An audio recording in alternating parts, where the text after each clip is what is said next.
Good morning guys. तर आज मी जाणार आहे थोडी शॉपिंग करायला. तर प्रिशूसाठी मला डेली यूजसाठी ड्रेस घ्यायचे आहे तिला.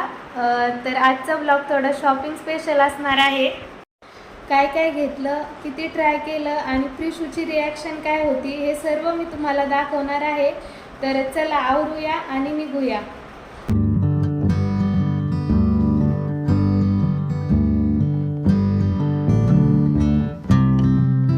तर आम्ही आलो यात इथं अगोदर मॉलमध्ये. तर बघूया भेटतात का चांगले ड्रेस प्रिशूसाठी पण आणि माझ्यासाठी पण. रस्त्यानेच जाताना होते मॉल, तर एकदा बघून घेऊया म्हटलं. आता इथं प्रिशूसाठी बघू आता ड्रेस अगोदर आणि नंतर मग आमचे बघू.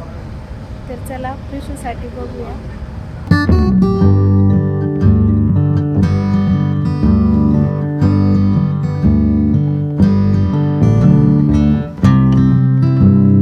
ड्रेस तर छान होते इथं, पण डेली यूजच्या हिशोबाने खूपच महाग होते इथं. त्यामुळं जास्त काही घेतले नाही आम्ही तिला. इथं 1-2च ड्रेस घेतले आणि बाकी मग दुसरीकडे गेलो होतो घेण्यासाठी. त्यानंतर मग यांना एक टी शर्ट घ्यायचं होतं इथून, तर आम्ही ते बघत होतो.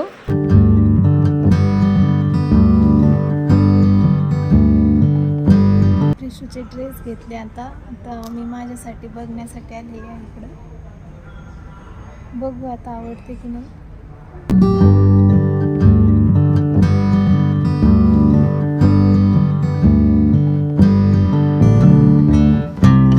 फायनली मला एक टॉप आवडला आणि मी तो लगेच घेतला. थोडा महाग वाटला सुरुवातीला, पण घेतलाच मी तो. शॉपिंग झाली थोडीशी, बट मन अजून थोडं भरलं नाही. चला आता पुढे दुसऱ्या मार्केटकडे. रिलायन्स मॉलमध्ये थोडीशी शॉपिंग केली आणि आता आलोय पैठण गेटला. इथे खूप सारी व्हरायटी आणि थोड्या बजेटमध्ये ऑप्शन मिळतात, म्हणूनच ठरवलं होतं इकडे यायचं. आता बघूया काही मस्त ड्रेस मिळतात का माझ्यासाठी प्रिशूसाठी.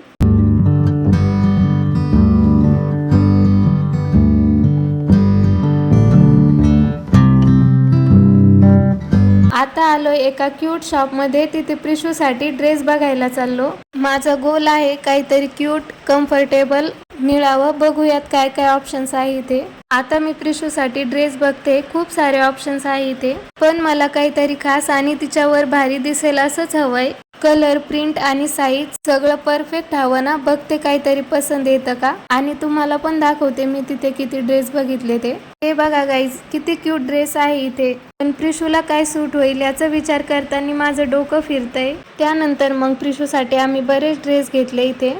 आजची ड्रेसची शॉपिंग खूप छान झाली होती. सर्व शॉपिंग झाल्यानंतर आम्ही ज्यूस घेतला, पण मग आम्ही लगेच घरी आलो. कारण माझ्या मिस्टरांना नागपूरला जायचं होतं 8-10 दिवसासाठी. त्यामुळे फार वेळ न घालवता शॉपिंग संपवून डायरेक्ट घरी आलो. घरी जाताना ऊन खूप लागत होतं, पण दिवस खूप छान गेला म्हणून तो थकवाही गोड वाटत होता. कधी कधी अशी ट्रिप पण स्पेशल वाटतात नाही का.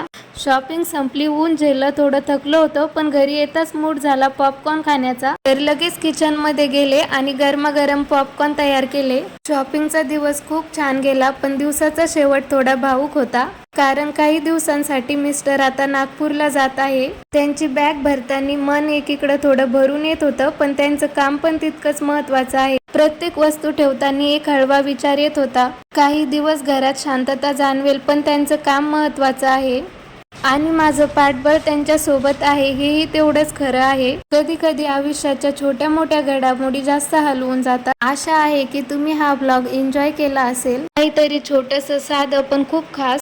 व्हिडिओला लाईक करा, सबस्क्राईब करा. पुन्हा भेटूया पुढच्या ब्लॉगमध्ये.